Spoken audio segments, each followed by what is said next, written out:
जय श्री कृष्णा, राधे राधे सभी भैया दीदी का स्वागत है सुमन प्रजापति। तो 12 महीने का महत्व क्या है, 12 महीने में क्या कैसे होता है, गाने के माध्यम से आप लोग को 12 मासिक कजरी सुनाने जा रहे हैं। आप लोग को कैसा लगेगा ज़रूर बताना। सखिया पिया गए परदेसवा, कबहू न लिखैया वनियाना। सखिया पिया गए परदेसवा, कबहू न लिखैया वनियाना। साढ़े मास घन बदरी बरसाई, सावन टपकाई बड़रियाना। सखी हो सावन चुगई ओ सरियाना।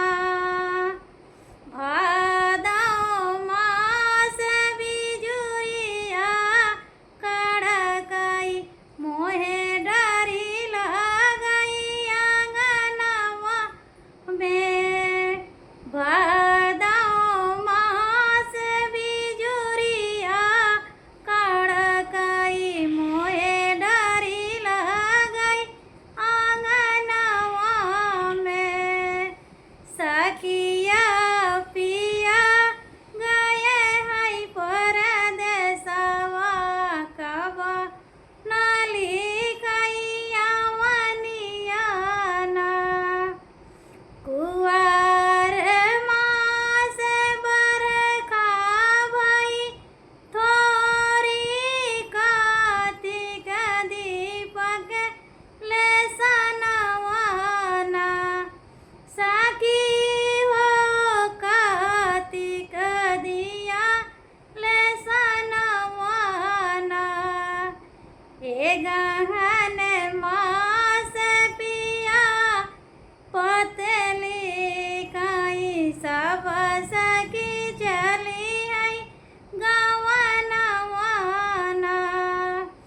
ए गहन मास पिया पतली काई, सब सखी गई गवनवाना। सखिया पिया गए हैं परदेसवा, कबहू न लिखई खबरियाना। सखिया पिया गए हैं परदेसवा, कबहू न लिखैया वनियाना। पूस मास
सखिया पिया गए हैं हो परदेसवा कबहू ना लिखाई अवनियाना।